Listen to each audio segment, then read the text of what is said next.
I've been training for well over a decade, and during that time, I've made countless mistakes. I've failed, I've wasted time, and I've tried every single style of training out there. And that's why in this video, I want to talk to you as if you were my younger self. And if I had to whittle down my years of experience into one video, here's what I would tell you. Just select a training program that you find online. There are loads that are very good. You've got Mark Rippetoe's 5x5. You can do push-pull legs. You can do upper-lower. You can do a 3-day full body. It doesn't really matter on so much finding the most optimal split. If you just pick one and stick to it for long enough, you're going to see some results. And in fact, very good results if you do it properly, which we'll get into in a moment. But the point here, and it's the most important point, which is why I'm starting this video with this, is don't get caught up in finding the best training program.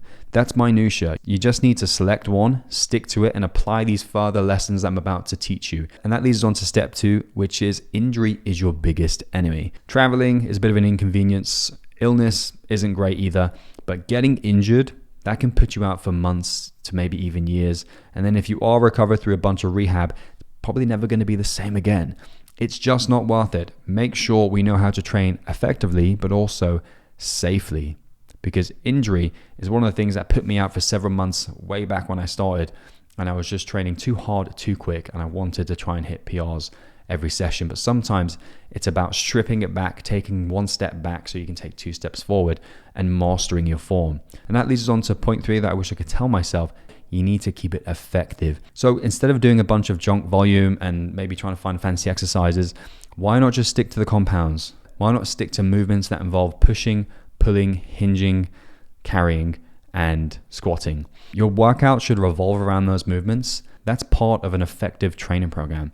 If you start trying to meddle around with complicated exercises, and I see this nowadays in the younger generation, they're coming up with all these attachments and all these weird angles to try and target the lateral head of the delt, when it's like, why don't you just do dumbbell side raises? Like, it's pretty much the same thing, and it doesn't involve a bunch of minutia. Because if you're going to go down that road, you're kind of making the barrier to entry to do that workout a lot higher.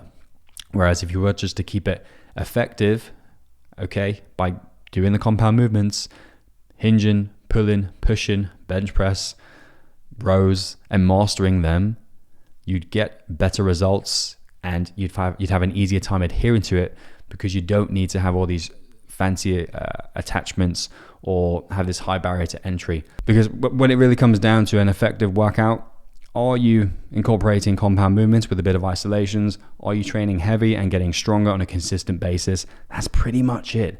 I mean, the other aspect of this that you might not have considered is point 4, keep it enjoyable. I followed programs in the pursuit of being optimal, but I didn't really enjoy training that way. If you're dreading these workouts because you're having to do copious amounts of volume, or you're just doing exercises that aren't really connecting well with you, and you just don't enjoy it, then what is the point? You're not a masochist. Make sure you actually enjoy the gym you go to, you enjoy this training program, the movements involved. Otherwise, you're not going to be as consistent, you're not going to train as hard. Because remember, there's no nobility in being miserable and making things harder than necessary. And point 5, less is more. I remember when I first started out, I would do 3+ sets, sometimes up to 5 sets on some of the compound movements. And I would train 5, 6, 7 days a week. And look, yes, I got results, but I would have got just as good results, arguably, if not better results, with maybe a smarter 4-day or 5-day approach that didn't require as much volume, because I would be in the gym as well, like 2+ hours. I remember one session I had a 4-hour leg session because I was doing 10 sets of squats, 10 by 10, because of, again, what I read online. That's part of German volume training for anyone who might be familiar with that approach. But it's just not something that was very sustainable for me, and it's probably not something going to be sustainable for you. And oftentimes you find that you don't actually need that much to create sufficient stimuli to get that muscle to grow. 3 to 4 compound movements, 15 to 18 sets per workout. A lot of you might shriek and be like, there's no way I'd be able to get a good workout in. Well, then that just tells me you're not training hard enough. Because if you take 3 sets of incline barbell bench press to correct intensity, your chest is pretty fried.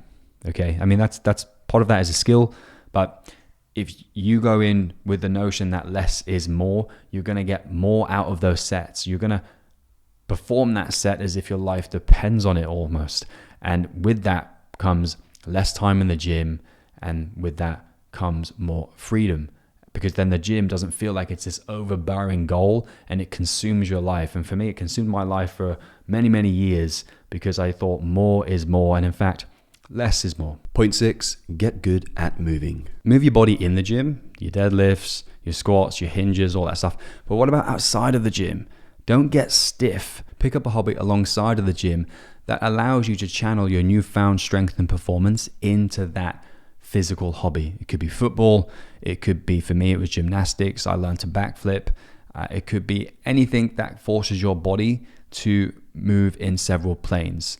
Because what is the point in training hard and getting this progression if it doesn't transfer nicely to outside of the gym? And the only way you're going to help that transfer happen is by actually practicing those movements that require you to be a lot more than just moving in the sagittal plane. You need to be moving in several planes at once. Point 7, train hard, recover harder. It's all well and good having a hard training session, but if you're not getting your sleep up to a certain quality where you're able to recover from these sessions and your nervous system can recover, number one, you increase the likelihood of injury. But number two, you might actually be limiting your growth and your performance in the gym, but also outside of the gym. You need to develop your sleep hygiene to a high standard so that we can have good deep sleep and REM sleep, which is then going to give you that foundation of good testosterone, hormone profile, strength, mood, energy, everything. And so if we're training hard, that's great. But if you don't have that supporting pillar to help with those hard sessions, we're going to get injured. We're going to limit our growth and our performance. And often it's about hitting it hard, but then coming back and recovering so we can hit it just as hard, if not harder again. And so many people don't come back and recover. They just keep trying to hit it hard and hard and hard. Then they crash, they get injured, and they drop off. Point 8, don't bother with any other supplement but creatine. Look, there are other supplements and they may have some merit, but you don't want to go down this rabbit hole of having an extensive list of supplements like ashwagandha, BCAAs, etc. when really the one that's probably going to be the most effective and a lot of people's low-hanging fruit is creatine. 5 to 10 grams of that daily, and give it about 30 days for it to kick in and saturate your muscles. You're going to actually see some physical benefits, but also cognitive benefits as well, with memory and neuroprotective effects as well. And finally, number 9, optimize for performance. You want to make sure that once you've got the foundations in, it's about marginal gains and nurturing everything towards performance in those gym sessions. So your pre and post workout nutrition, potentially your intra workout, right? Quick sugars during the workout to help keep that performance up to the very end of the workout. We want to then, of course, look at the gym itself. Like, do you enjoy the gym you go to? Do you have good equipment that allows you to really excel and push? Is the gym itself good vibes, right? Do you use liquid chalk? Are you capitalizing on those marginal gains? Sleep, we mentioned it before, but do you have a good evening routine? Is your sleep hygiene in check? Do you do things throughout your day to make sure that you're feeling sleepy and priming your body for a good night's rest on a consistent basis? Do you track your sleep with something like an Oura Ring or a Whoop band? And do you know your numbers to be able to get good consistent sleep, right? What's your sleep score? If you don't even know that, if you've not got that foundation in place, how are you going to optimize for performance? And these 10 lessons helped me build the body I have today. And if you want to learn more about how I built this kind of body, you can watch that video here.